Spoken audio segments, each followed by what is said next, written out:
Hello, everyone. Welcome to the latest edition of Startup Grind's Founder Series, where we educate our community on highly relevant early stage topics through interviews with founders of our top startups. Today's subject is what raising $130 million taught me about bootstrapping. This is something that I'm incredibly excited to dive into. The goal of today is to, again, as usual, sort of educate our founders in the Startup Grind community. But this time it's focusing on the pros and cons of taking venture capital versus bootstrapping your startup. Both of these things my guest today knows a huge amount about. So excited to dive in a minute, Albert. Just quickly, we'll start with some introductions. As you hopefully know from having watched the first couple of installments in the series, my name is Alex Gordon-Furse. I'm the VP of Sales and Startups here at Startup Grind. And if you don't know about Startup Grind, again, hopefully you do if you've been part of the community or engaged in this series before.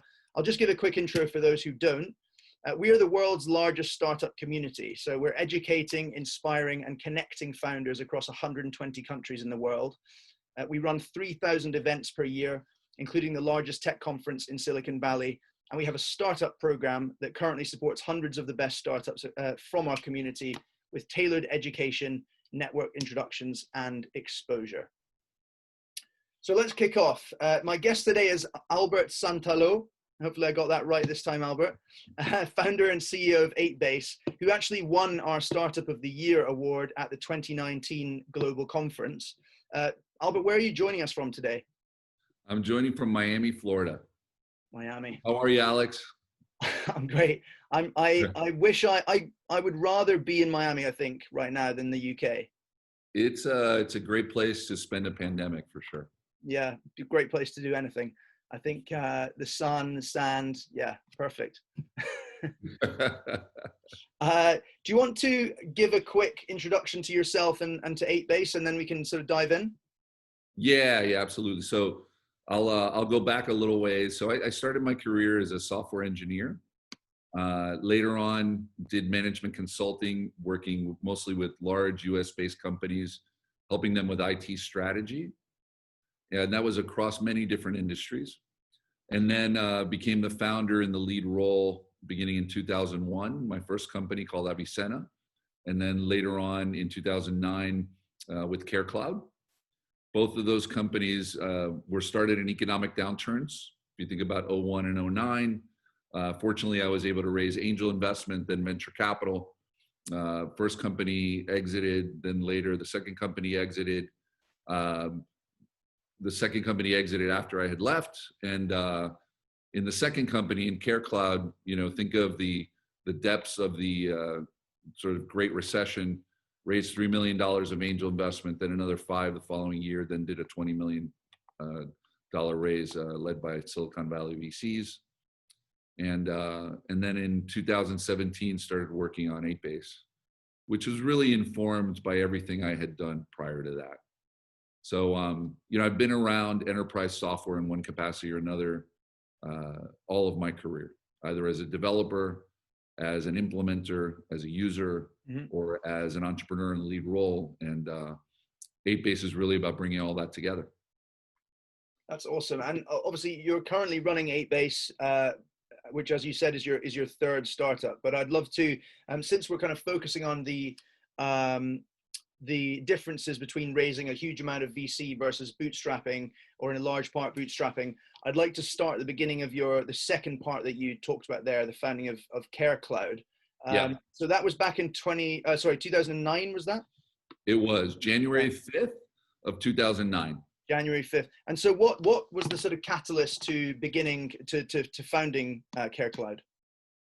I knew an awful lot about healthcare, about US-based healthcare. It's probably the most complex industry that exists. I always say that the most complex system in the world, in the universe, is the human body. The second most complex is the US healthcare system. Lags behind the times, maybe 20 years from a technological perspective.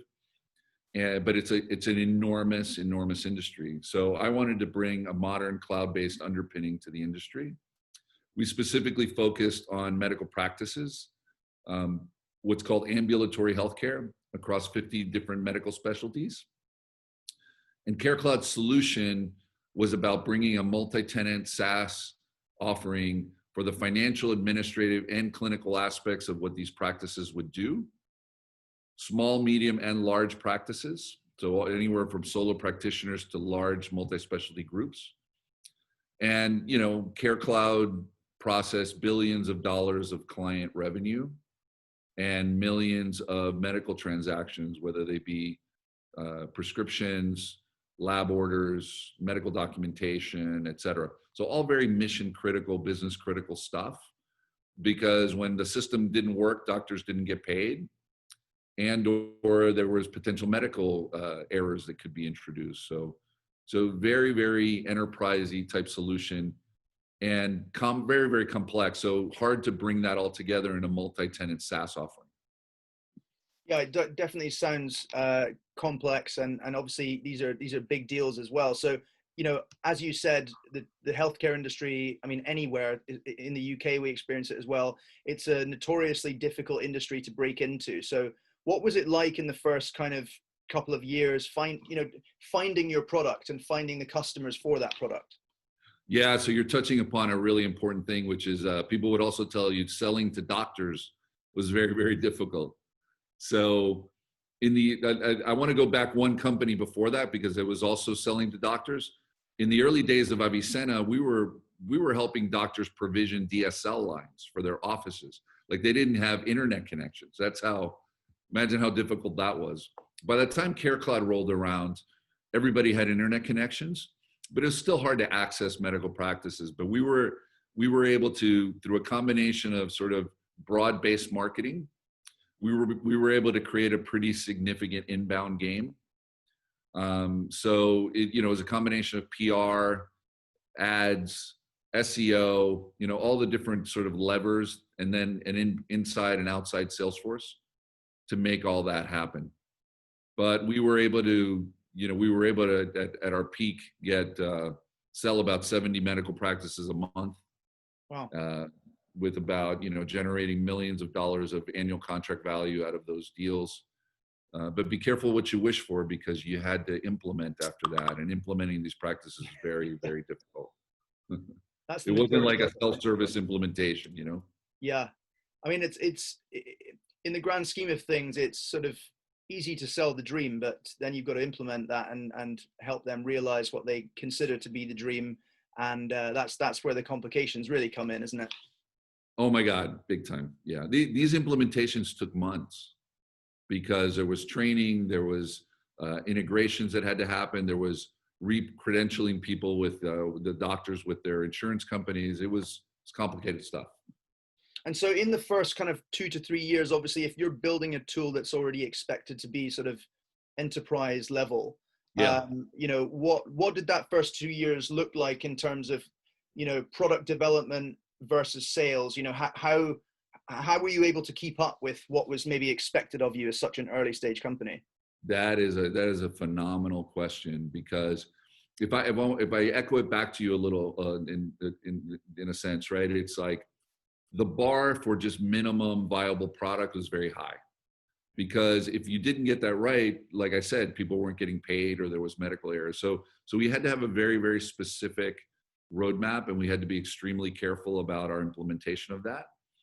And we had to be careful what type of clients. We had to have a lot of discipline around not spreading ourselves too thin in terms of diversity of clients that then we had to be developing new stuff for. And we did the best we could there within reason.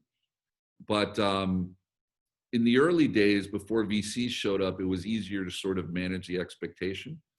But then later on, as venture capital came in, it was a little bit harder, because it was all about growth. And so, but we were able to keep it together. Yeah. So, and I think you mentioned, but by year 3, you'd already raised around $30 million, obviously, which is worth a lot more then than it is today. Yeah. And you brought on Intel Capital, who led your A round. Is that right? It was Intel and Norwest. And Norwest. Okay. So yeah, 2 obviously well-reputed companies there. How are you feeling at this point? 3 years in, complicated product to develop and sell, and some big name VCs on board. how are you feeling? Yeah, so I think most people who have been through that experience, the people that have been through it and led it have a different view than the people that are watching from the outside, because watching from the outside, it seems like a very glamorous thing. But when you get it done, there's both this feeling of accomplishment combined with this pressure of like, I got to deliver, I got to give these investors a return on their money. And, there's not a single entrepreneur that has ever not leaned in on, let's call it embellishment when raising a venture round. Anybody who's gone into that muted or posturing, sandbagging, hasn't gotten it done. And so now you got to catch up and deliver. And so it's really hard. That's actually a really interesting question. So, I mean, it goes the same in sales, right? To a certain extent. I Sure. think you have to be confident in the future of your company and product.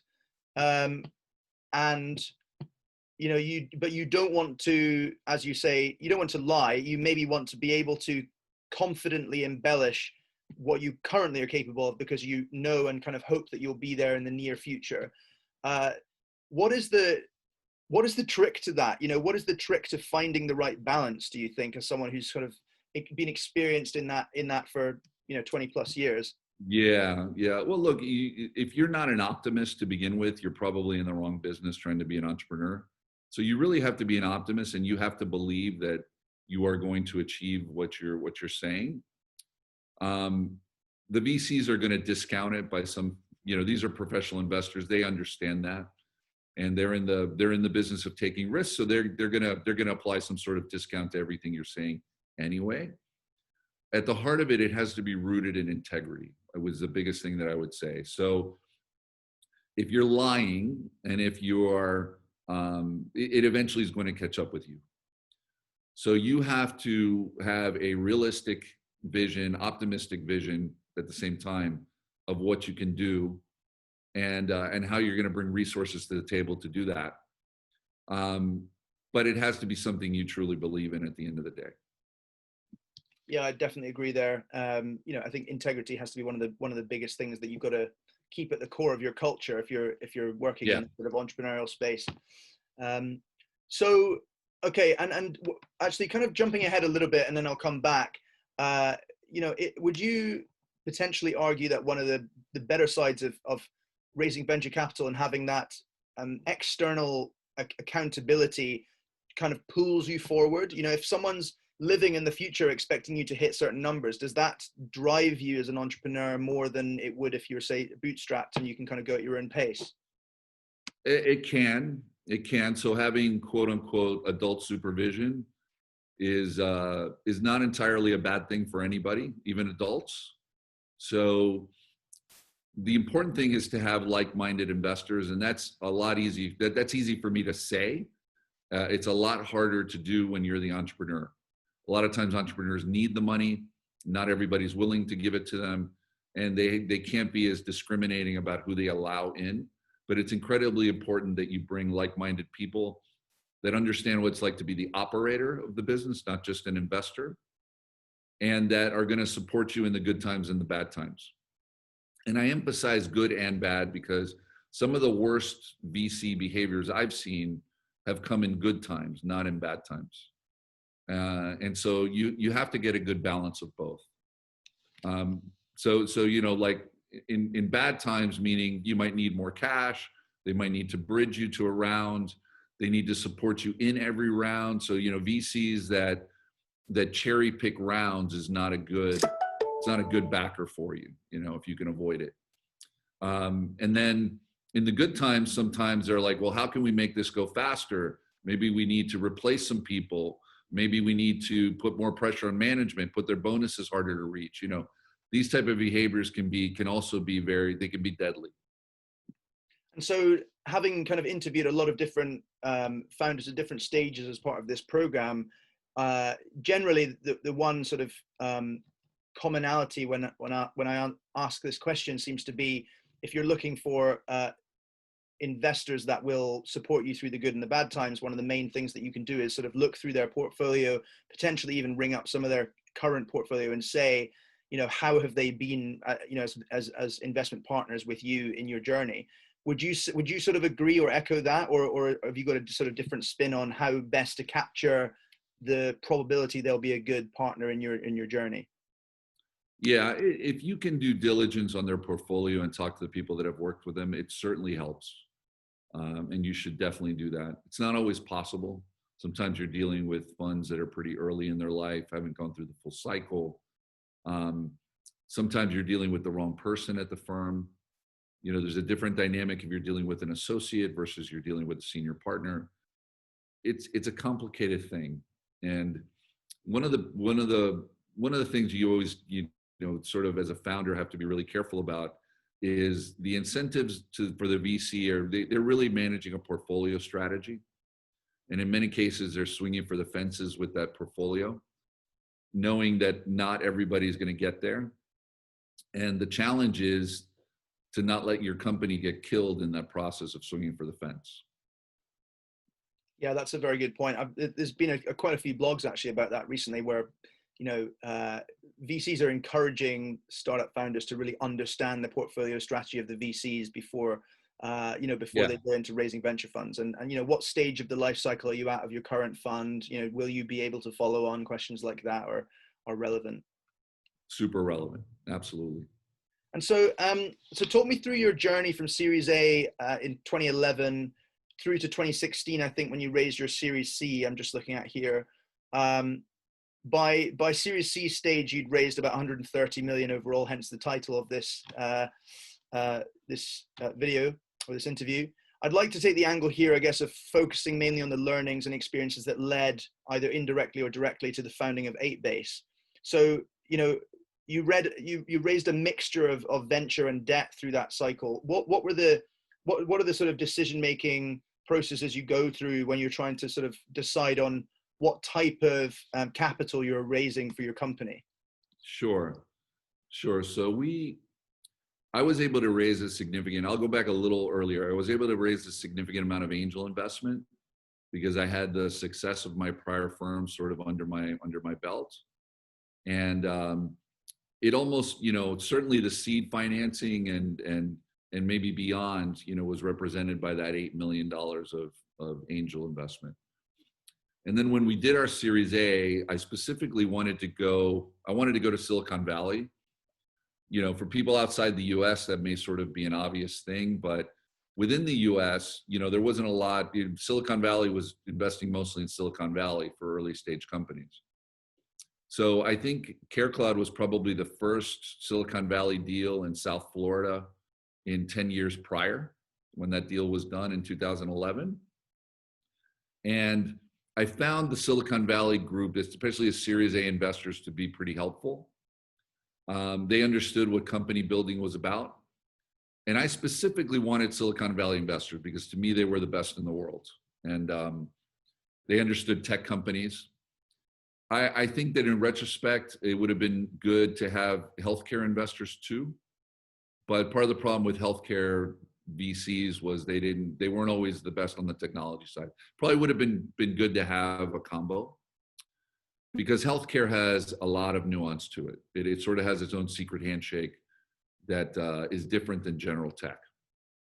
Makes it more complicated in general. And so we grew nicely during that period and got to the point where we're in need of more capital. I believe we started playing with venture debt at that point to buy some runway. Venture debt through Silicon Valley Bank was accessible to us. And, given our growth projections, we were growing in excess of 100% per year, with average contract value of somewhere around $85,000 for annual revenue per customer. So we had good unit economics and good growth potential. And so we did that. And then eventually we got to our Series B. We successfully did that. That was a $30 million round. The Series B investors, came in with a different mindset. They were less operational and they were more pure financial investors. And so it was more about the numbers and the growing into their expectations about what they had invested into. And sort of the dynamics at the board level changed quite a bit once that happened. Yeah, that's really interesting. I'd love to dig a little bit into the differences in relationship management, I guess, with what you termed there as operational VCs versus the more financial VCs. Like, did you sort of compartmentalize the investors that you were working with in terms of like how you worked with them, how you managed those relationships, then purely based on what their sort of sole lens was? I don't know that I would have compartmentalized it. What I would say, and the Series A and Series B investors knew each other. They were on other boards, and that was part of the dynamic as well. Is the Series A investors had a bias towards people that they had already worked with, understandably so. I get that, and so I think for me, I've always tried to be a person who has a unified message to the board. I see CEOs play games with this stuff, and for me, it's pretty simple. I'm going to show up every board meeting with the same metrics, same measurements, right? Whether they're good or bad during this period, I'm not going to try to swap those in and out. And, it's about confronting the good, the bad, the ugly of what's going on. And it certainly you're managing individual board members, but it's really important to be unified in the message that you're delivering to everybody. And if you do that well, these people are helping you solve problems. Yeah. And how you again sort of mentioned the approach of finding VCs who've sort of been there and actually at the operational level who had experience running companies or at least operating at senior levels in companies. How helpful did you find them during your time working through CareCloud, and how active did they become in sort of supporting you at that level? Yeah, they were pretty active, but they weren't like in your shorts active. They were a good balance of those things. And in some areas, I found them to be extremely helpful. In other areas, I didn't. Where I would say they weren't as helpful was in understanding the healthcare nuance of what we did.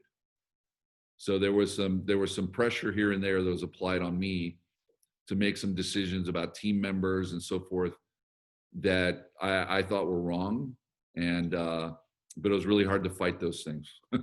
So it wasn't like one of these slam your fist on the table, you must do this, but there's all sorts of ways that a board and VCs can apply pressure. And how would you, sorry. Yeah, and cause you to make decisions. Yeah, and I was going to sort of ask on that. What would you recommend to people who either are sort of anxious that might be sort of starting to happen or could potentially happen with their investors, or maybe it is happening at the moment? What could you have done in retrospect, would you say, differently with those people if they were putting pressure on you again now in the same way? Would you deal with it differently? I would. I think I would be a little more forceful about what needs to happen. As a founder, you have to, I'd say as a founder, as a CEO, you have to gather as much information as possible to make a decision. But you're probably going to be making a decision with not that much information, and you've got to be listening to the people around the table. But if your gut tells you it's the wrong decision, you've got to defend it profusely. And even if it means your head at the end of the day. But the worst thing that can happen to a founder, CEO, is that their company doesn't do as well or fails versus they keep their job. It'd be much better for the CEO to get clipped and watch his company do his or her company do really, really well, than it is to watch it go into the ditch, right? Or something in between. So I've learned that, even though you may have a lot of intelligent and well-meaning and experienced, successful board members, at the end of the day, you've really got to be the person that's driving the ship. and some decisions that could be made in that arena could be really bad. And so if you feel like it's going to be bad, you got to defend it. And if you want to avoid the whole thing completely, then don't let investors take control of your company at any point in time. Yeah, that's interesting. Easier said than done. Yeah, I was going to say, and obviously there's definitely an argument that having someone with a sort of magnifying glass on your decisions can lead to potentially better decisions because you're really being challenged on what you're deciding Sure. to do. As you said, I guess that's the adult supervision piece. How would you advise people who are running a bootstrap company to sort of replicate that, the magnifying glass without the adult supervision? Yeah, you can surround yourself with advisors and even your own team members, hiring people that are going to challenge you, when needed, right? So you can definitely replicate that. And then you got to be open-minded enough and humble enough to listen to them. Yeah, that's a fair point. I think it's good in life as well, right? Surround yourself with the people that you want to be like, or if you want to go and learn a new sport, surround yourself with people who are better than you, and you'll kind of they'll pull you up, right? They will pull you up. And so if you pick well and you're able to attract those sort of people, and definitely your startup team and all this, they should be like that. Yeah. It's a healthy balance. You can't have every question or opinion challenged, but you gotta do a healthy amount of that. Absolutely. Yeah. Okay. Well, coming on to 8base now, I think I'll continue with the sort of compare and contrast of the sort of bootstrap versus VC approach through this, but I'd love to sort of dive into 8base and take it from that angle now.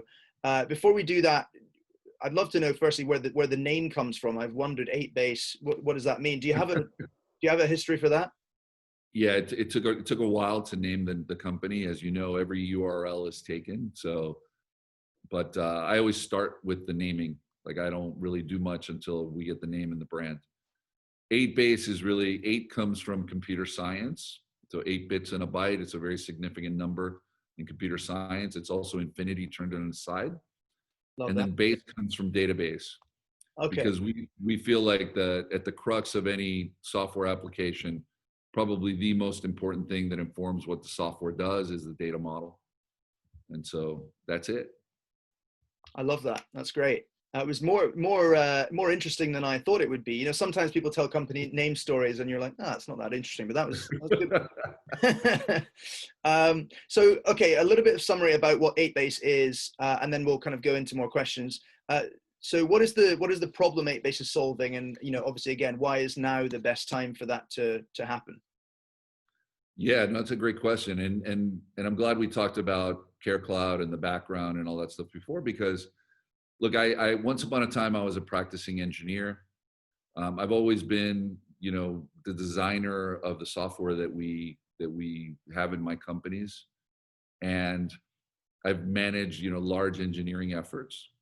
And my observation has always been that most of the work that goes into making any of these products work is non-unique systems. It's 80% of the work is about the things that make it all come together and work well versus the actual innovation itself. And this was really, really evident to me in CareCloud. We're even years into it, and we had 80 engineers. And if you talk to them at any point in time about what they were doing, didn't sound like healthcare stuff. So I wanted to flip the equation. And more than anything, I wanted founders to be the beneficiary of that. Because as a founder, you want to try to raise as little money as possible, not as much, especially in the early days. And so I wanted to bring a platform to the world that would allow founders to bring their products to market faster, better, cheaper, but built correctly from the get-go. Because there's platforms out there that help you accomplish that, but at some point they become a throwaway and then you have to rebuild everything. We believe in MVPs, minimum viable products, but we believe in de-scoping MVPs from a feature perspective, but not from an architecture perspective. So build the architecture that's going to take you the distance, and just bring it with minimal features and then keep adding to it incrementally as you become more informed of what the market needs and you can afford to do those things. So that's what 8base really does. And it's a combination of platform and service. So we built a platform that helps you do these things. And there's developers around the world, entrepreneurs that use the platform with developers helping them. And sometimes, oftentimes we're not really aware of what they're doing. And then there's people that ask for our help. And then we have a services arm that helps people design and build the software on our own platform. And then it runs on 8base into perpetuity. Love it. And it's a really exciting space at the moment. And who would you say are your kind of major competitors that you're focused on, or maybe you're not focused on them, but who would you consider to be the sort of main competitors? Yeah, I would say we're not really focused on them, but we compete in this category called low-code development platforms. 8base is really strong at doing the back end of software today. Over time, that will evolve, but 8base is great at the back end and the API. And so the biggest competitor that there is in all of this is build from scratch, bottoms up. It is by far the biggest competitor. And so there's plenty of market for any of these low-code companies to take from that part of the market. It's estimated that by 2024, 65% of all software in the world will be built using low-code platforms. Today, that number is it's still in single digits, maybe low double digits. So if you look at, other types of competitors, many of them are either front-end builders by themselves, where they're reliant on other backends, or there are low-code builders that are mostly focused on internal applications inside of companies, which is very, very different than when you're doing something externally. So like, for instance, an Airtable or Retool, these are all great companies, but they're more focused on the employee-to-employee interaction. They're replacing, like in the case of Airtable, it's more about, rather than do a spreadsheet between the two of us, let's build an application on top of that spreadsheet. But it's still at the crux, it's still a spreadsheet, et cetera.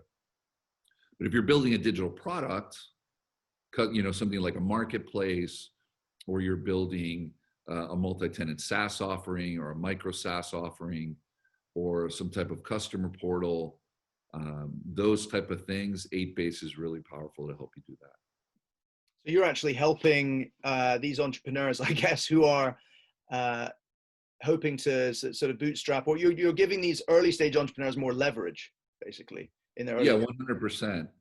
So we can, some of the ones that come to us to help them design and build, some great case studies there. But usually they're trying to build something that's not, call it a flimsy MVP. Like, they have some seed funding. They want to hit the market well. They might be competing in a little more mature space. So they got to come to market with something that is powerful from day one, and they don't want to rewrite it, right? They want to focus their time on business development rather than product development. So they lean on us to do that.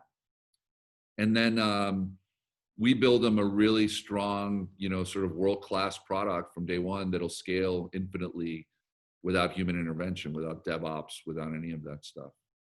A lot of times they want to expose an API. One of the advantages of 8base is that by definition, you have an API, a very powerful API that you can expose and productize if you want. And you have this sort of best practice modern architecture from the get-go that'll take you the distance. Nice. And so I guess in parallel with playing in that space from a product standpoint, you're as a business, you're also, your approach is different to what the approach you took at CareCloud. So I don't know to what extent you'll be able to answer this question, and obviously don't go into more depth than you want to, but in what sort of rough proportions have you found money to build 8base during this time, the first 2-3 years, compared to CareCloud, where you raised obviously 8 million of angel, and then you kind of topped that up with a lot of VC from there. If you think about personal funds, friends and family, angels, and then accelerators and institutional VC, what are the kind of rough proportions you've used for early days of 8base? Yeah, so I was at a different point in my life when I started 8base. because, you know, had exited 2 companies and whatnot. And then, you know, so I wanted to bootstrap it. I wanted to avoid venture entanglements, at least at the beginning of the company. And so raised $1 million of angel investment, with some of that, you know, included myself. Put the team together, started building the software, wanted to get it to market with that amount of money. Did that, and then raised another $2.5 million from angels and seed funds. And that's held us, you know, until now. So the last time we raised money was in 2019. Generally speaking, have been through the service. You know, we didn't set out to build a services company, by the way. We set out to be a pure platform. But what we found was, as the services side, the revenue that's generated from that and the gross profit that's generated from that essentially becomes our VC. So we can fund the company through revenue rather than through external investment. We will probably be, you know, seeking investment in the next 6 months or so during that period. I'm contemplating whether that be a larger round or a sort of a on the smaller side of 7 figures, to really step on the gas on the growth, because we're at that point now. The flywheel of growth is turning, and you know, we really feel like we have a very large opportunity that we're going after. But I've wanted to be extremely careful about that, both from a dilution and a loss of control perspective. Yeah. And how have you approached your product and customer development differently in the early days of 8base than, you know, compared to CareCloud and maybe Avicenna as well? Yeah, so very different, because especially in CareCloud, you know, we came in with a lot of information on how to build the product, having been in that space already. And, you know, so a lot of it was driven by what we thought should be done, and then validated quickly with customers, and they loved it. At 8base, it's been a combination of the two. We first released the product for free to developers. We thought that although developers isn't necessarily the commercial market that we go after, at the end of the day, we want developers to love the product. So we released it for free, got a lot of feedback over the course of, you know, probably a year, that informed what the product should do, and then we perfected it. One of the big customers that came in during that time was IBM Global Services, and they really helped us refine some of the things that they wanted. Super, you know, that's been an amazing relationship for us. They've been a customer now for a year and a half or so. And then eventually we stood up the paywall. And on the B2B side, you know, that's where I think the product and the offering really resonate the most. Because if you think about the benefits to a developer, look, developers like working smart and going faster. But at the end of the day, developers are sort of masters of the universe, can control. You know, if they have to spend more time doing everything bottoms up, sometimes they don't mind that much.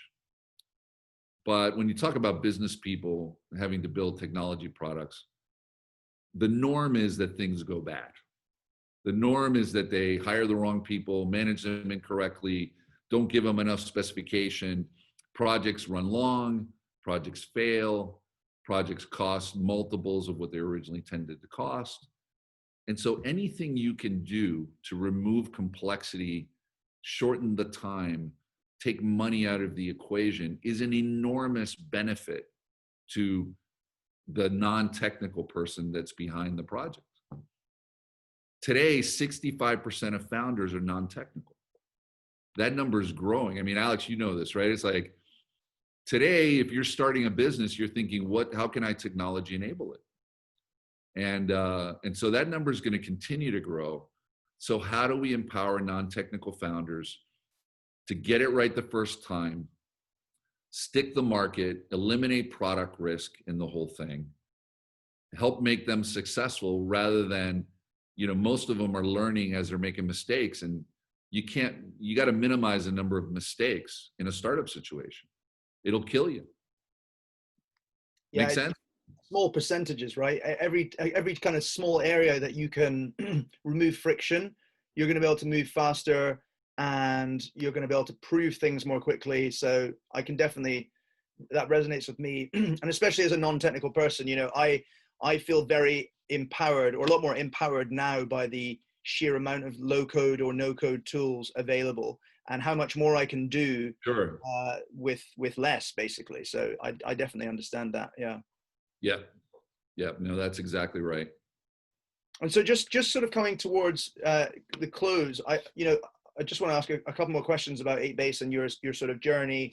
You recently went through Techstars Austin. You know, I'm thinking about sort of alternatives to the traditional VC route. Would you say that sort of early stage accelerators are a good middle ground for people who want to kind of tread that path a little bit more carefully? Yeah, I think, look, I think especially if you're a first time founder, going through the right accelerator is something where you can learn an awful lot, get access to a lot of the right people. I'd say, you know, be selective in who you align yourself with, because there's lots and lots of these in the world, and they're not all, you know, the best. We found that Techstars in general was great. Techstars Austin was phenomenal. And the ecosystem of people that Techstars Austin brought, we met with a lot of really smart, really accomplished people while we were there. So, you know, I think it's going to vary depending upon what your company does, whether you're an experienced founder or not, whether you have capital, need capital, all those things play into it.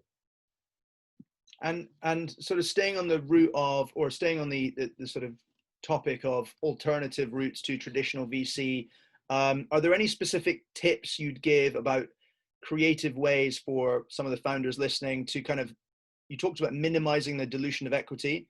What are some other ways that people can raise money in the early stage and achieve that at the same time? Yeah, look, the best way to raise money at the early stage is from customers that are going to be users. If you can figure that out, if you could crack that code, that's the best way. You know, be really, really disciplined around questioning everything that you're going to spend and seeing, is there a cheaper or better way to do it? There's new solutions for just, you know, there's a SaaS product for everything these days. And, you know, you can get things done in a very, very bootstrap way, much more so than I ever could at CareCloud. Part of the reason CareCloud needed so much money. So the world's gotten a lot better when it comes to that. And, you know, obviously friends, family, angel investors, all of these things play into it.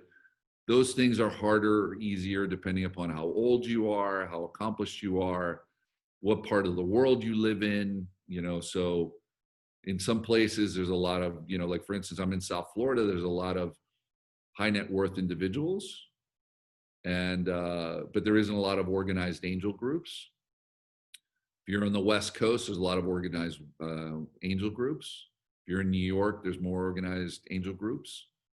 So it really varies. My belief has always been, where it's done the best in the world is in Silicon Valley.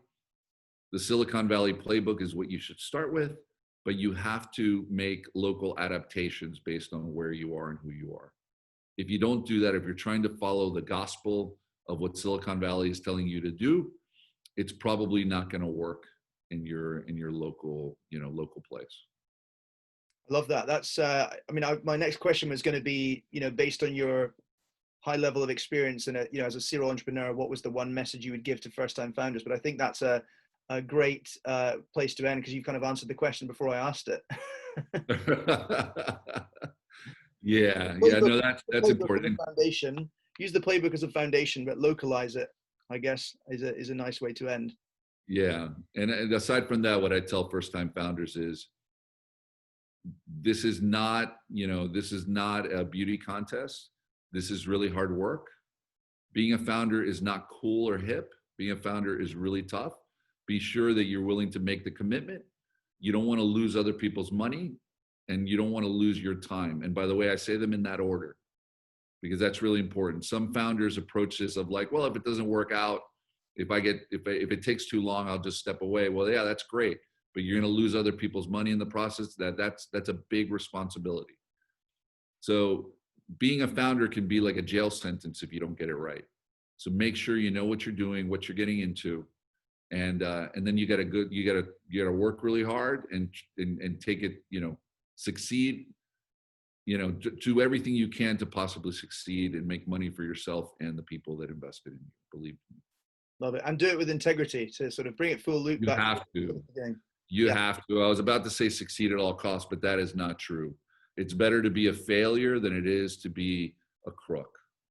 And, committing any sort of, any of the bad things that you might be able to do is never good. So integrity is the number one thing. Otherwise, no one will ever invest in you again. That's true. Great. Well, Albert, thank you. I'll let you go. I know you've got somewhere to get, but honestly, thanks for joining. Thanks for sharing your wisdom and your experiences. It's been great. Thanks to all who are listening as well. Hope you enjoyed, and we'll see you on the next episode. Alex, always good to see you. Thank you so much. Okay. Thank you. Cheers. All right. Take care.